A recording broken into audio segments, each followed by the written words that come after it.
et demi d'engagement pour promouvoir la santé, pour changer le regard sur les addictions. Donc on voit une association fervente sur ce sujet.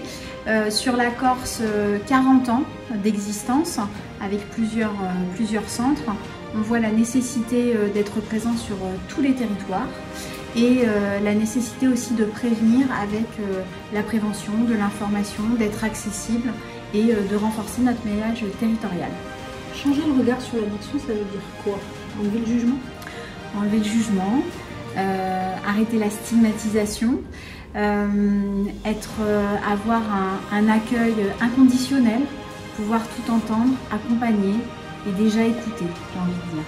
Nous sommes assez innovants par rapport à ça puisque sur nos centres, nous accueillons plusieurs missions.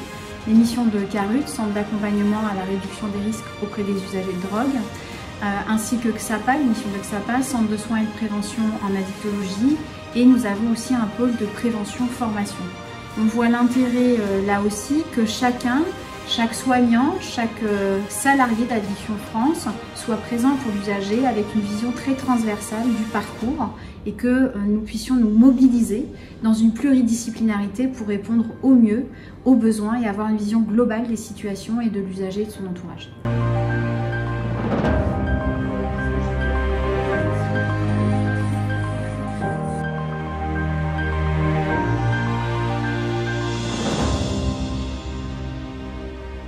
Alors, les personnes peuvent venir sans rendez-vous et être reçues au CARUD, c'est-à-dire l'espace réduction du risque, où ils vont pouvoir rencontrer l'éducateur ou l'infirmière et peuvent ou pas venir aux soins.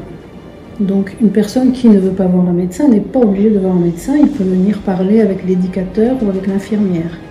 Il n'est pas obligatoirement vu dans le secteur du soin, que ce soit le soin psychothérapique avec les psychothérapeutes ou bien médical avec les médecins. Donc les patients doivent savoir qu'ils peuvent venir et parler, simplement se reposer, se poser, et on peut prendre du temps pour eux et avec eux. C'est surtout ce temps que plus personne n'a, ou si une personne est en difficulté, il peut ne pas trouver quelqu'un qui a un temps pour lui. Et donc nous pouvons lui donner du temps pour parler, se soigner ou autre. Quel que soit son âge, quelle que soit sa situation, il faut savoir que le centre est anonyme et gratuit. Donc les personnes peuvent se faire soigner même s'ils sont démunis.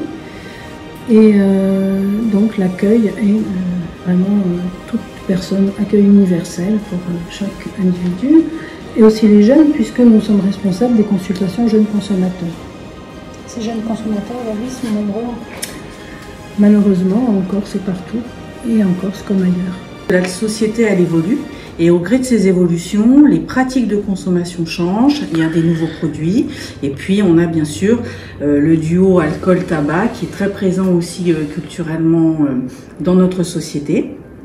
Et on essaie d'élaborer des plans de prévention qui permettent d'avoir une équité territoriale, de toucher l'ensemble de la population, que ce soit les personnes en situation de handicap, les personnes en très grande précarité, comme les jeunes, bien sûr. Donc on essaie d'avoir des actions cohérentes qui puissent mobiliser aussi ce qu'on appelle les compétences psychosociales. On n'est pas uniquement que dans l'information et la sensibilisation. On est dans comment rendre un environnement plus favorable, que ce soit individuellement ou collectivement, pour pouvoir éviter de faire des rencontres et de la rencontre avec des produits ou avec des comportements, parce que les addictions, c'est pas uniquement des consommations liées aux substances, ça peut être aussi, comme je le disais tout à l'heure, des pratiques qui sont liées à des comportements, les addictions qu'on appelle par rapport aux jeux, les jeux de hasard, il y a des addictions au sexe, il y a des addictions au travail, beaucoup plus rares, mais il y en a. Donc ça concerne les comportements et les substances, voilà. Donc on essaie toujours de se réactualiser, de réajuster, et puis c'est surtout la pertinence des actions, parce qu'on a envie que les choses elles bougent, elles évoluent, on promeut la santé derrière la prévention et on interroge un petit peu la santé individuelle de chacun. Mais il y a des situations qui sont très difficiles. Les jeunes, ils ont accès par exemple au protoxyde d'azote, ce sont les cartouches avec les ballons, le fameux gaz hilarant. L'industrie du tabac et autres utilise beaucoup de stratagèmes pour pouvoir toucher ce public en priorité. Donc nous, on essaie de déjouer ça, et au niveau d'Addiction France, on a des plaidoyers. Donc on surveille ça de très près, et puis on monte au créneau avec des avocats quand il y a des industries qui ne jouent pas le jeu, ou des influenceurs qui promeut voilà, des substances, et que la fête est liée à l'alcool, etc. Mais bon, on peut s'éclater autrement qu'avec des produits. Et il faut être cultivé, il faut savoir pourquoi on consomme, qu'est-ce qu'on consomme. Et puis surtout qu'il y a des personnes qui sont là pour aider. Il y a tous les centres d'addictologie, c'est gratuit, c'est anonyme, c'est de proximité. Il faut démystifier le mot addiction, et il faut travailler sur les consommations. Voilà, la porte est grande ouverte. Le CARUD, c'est un centre d'accompagnement à la réduction des risques pour les usagers de drogue. Et mon rôle et mes missions, à un moment donné, c'est de parler santé et de relations aux produits avec des personnes qui consomment de la drogue.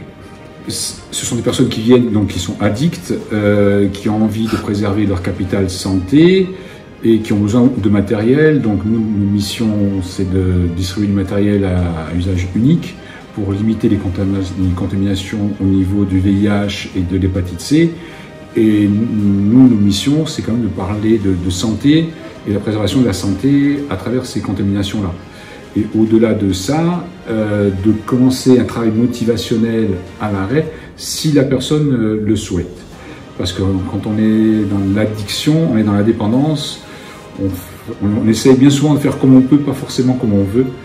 Mais pour nous, l'important, c'est de créer du lien et de garder contact avec ces personnes-là. Le plus important, c'est la confiance. Je pense tout à fait.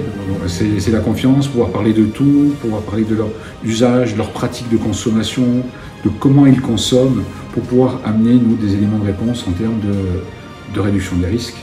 Et à un moment donné, comme je disais tout à l'heure, essayer de les amener à réfléchir et à se préparer éventuellement à un arrêt. Mais c'est à la personne de le décider.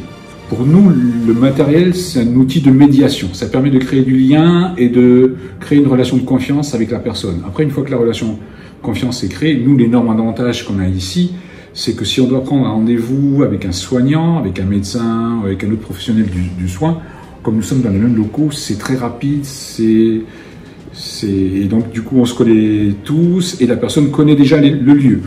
Donc pour elle, c'est que ça fait partie d'une continuité dans son histoire de relation avec le produit. Et ça nous paraît indispensable d'avoir ces temps d'échange, ces temps qui permettent de susciter aussi des questionnements sur des choses qui font partie du quotidien dans les familles ou dans les risques adolescents, sans pour autant parfois qu'on ait suffisamment d'informations objectives pour pouvoir prendre du recul. Une des questions qui revenait souvent, c'est comment arrêter quand on est addict. Vous avez dit, il n'y a pas de solution miracle? Il n'y a pas de solution, et souvent, et vous le dites très bien, comment arrêter alors que les possibilités d'accompagnement ne se résument pas, ne se réduisent pas à l'arrêt. L'idée, c'est aussi de penser un projet personnel. Parfois, ça va être de réduire les consommations, de travailler sur ses comportements de visibilité, d'améliorer sa qualité de vie sans forcément être immédiatement dans une démarche d'arrêt. Et ça paraît difficile quand on est un jeune consommateur concerné par les conduites à risque d'envisager un arrêt. Donc ce qu'on a pu rappeler aussi aujourd'hui, c'est que les parcours d'accompagnement permettaient aussi de réduire les risques, de réduire les conséquences, de border les comportements à risque et à un moment donné, quand c'est possible, de pouvoir arrêter. On considère que ce sont les comportements qui vont multiplier ou réduire les conséquences ou les risques liés aux consommations. On voit très bien avec l'alcool. On a un des produits les plus consommé au niveau national, pour pas dire le premier produit de consommation, qui fait partie des consommations assez courantes, qui est un produit avec une dangerosité certaine, d'un point de vue de la dépendance, de la neurotoxicité, du risque d'overdose, et pour autant les comportements de consommation sont la plupart du temps apaisés, dans la grande majorité des situations. Donc on voit bien que les produits qui peuvent être les plus dangereux, l'alcool en fait partie, peuvent aussi, à un moment donné, être cadrés par l'information et par le contexte de société.